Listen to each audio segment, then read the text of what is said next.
तो Donald Trump ने एक ऑर्डर दिया और फट से पायलट को उड़ा करके ट्रंप ले गए। मिडिल ईस्ट की जंग में अगले 24 घंटे बेहद अहम, क्योंकि डोनाल्ड ट्रंप ने एक प्लान तैयार किया और वो ईरान में उस प्लान को एग्जीक्यूट कर पाए। महातबाही का ये प्लान था। ईरान को हॉर्मुज को खोलने के लिए ट्रंप ने जो 10 दिन का अल्टीमेटम दिया था, उसका काउंटडाउन आज की रात समाप्त हो जाएगा। अब उससे पहले अमेरिका ने ईरान के अंदर घुसकर अपने दूसरे पायलट को सुरक्षित वहां से रेस्क्यू किया। उधर ईरान भी लगातार हमले कर रहा है। ऐसे में ये जंग अब और विध्वंसक होती हुई जाहिर है नजर आने वाली है।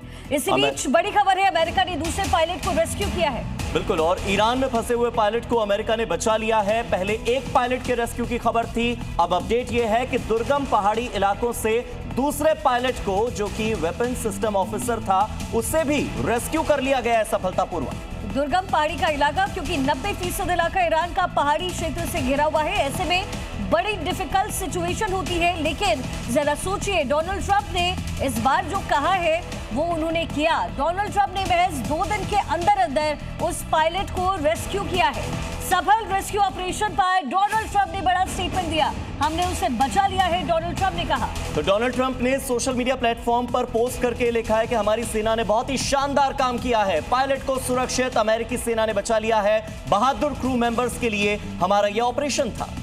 तो अपने पायलट जिसको रेस्क्यू किया है डोनाल्ड ट्रंप ने, उसके लिए ट्रूथ सोशल पर यह स्टेटमेंट डोनाल्ड ट्रंप की तरफ से लिखा गया है। और ब्रेकिंग न्यूज, ईरान के बख्तियारी में F-15E गिरा था। पहाड़ी इलाके में F-15E अमेरिका का विमान गिर गया था। पायलट के इमरजेंसी बीकन को ट्रैक किया गया और फिर उसका सफल रेस्क्यू हुआ है। ये पूरा पहाड़ी का इलाका जहां पर F-15E गिरा, इमरजेंसी लैंडिंग हुई वहां पर, बल्कि उस पायलट ने खुद को वहां से निकाला और फिर वो छिपता हुआ नजर आया। ईरानी सरकार की तरफ से बड़े वादे दावे भी किए गए, लेकिन डोनाल्ड ट्रंप ने उसका सकुशल रेस्क्यू किया। कैसे ये ऑपरेशन पायलट को अंजाम दिया गया, यूएस ने ये कैसे सफलता हासिल की, आपको की ग्राफिक के जरिए यहां पर हम समझाने जा रहे हैं। F-15E जेट बख्तियारी प्रांत के एक बहुत ही पहाड़ी दुर्गम इलाके में गिर गया था। इंटेलिजेंस टीम ने पायलट के इमरजेंसी बीकन को सबसे पहले ट्रैक किया। जॉइंट चीफ और कमांडर इन चीफ दोनों ने 24 घंटे उसकी लोकेशन की निगरानी की। और कहा यह भी जा रहा है कि डोनाल्ड ट्रंप खुद इस पूरे ऑपरेशन को देख रहे थे। कैप्टन श्याम इस समय हमारे साथ स्टूडियो में मौजूद हैं। कैप्टन श्याम, कितना डिफिकल्ट ये पूरा सिचुएशन अमेरिका के लिए था, और जैसे कि कहते हैं कि डोनाल्ड ट्रंप जब भी कुछ कहते हैं वो करेंगे या नहीं, इसको लेकर के पुख्ता जानकारी नहीं होती है। लेकिन अगर ये पायलट रेस्क्यू नहीं होता तो क्या चुनौती अमेरिका के लिए आ सकती थी?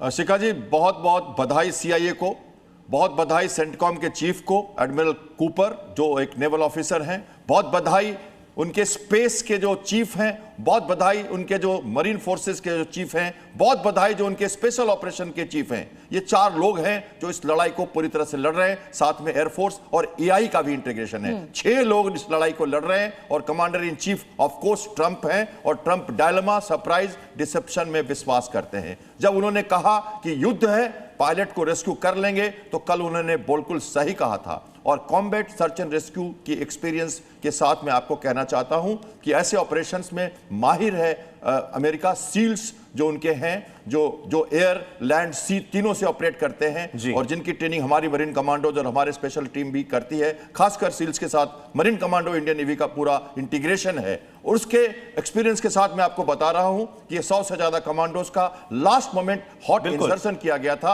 और हॉट एक्सट्रैक्शन किया गया, जिसमें कई गोलियां चली होंगी। और उसके पहले 100 से ज्यादा वेव्स और ग्राउंड ऑपरेशंस भी किया गया होगा। दूसरी तरफ अटैक, दूसरी तरफ ध्यान आकर्षित करना, इंटेलिजेंस, और पायलट को चुपचाप कहीं 24 घंटे शायद रखा भी गया हो, यह भी मैं आपको कह सकता हूं। कैप्टन श्याम, हम आपके पास लौट कर आएंगे।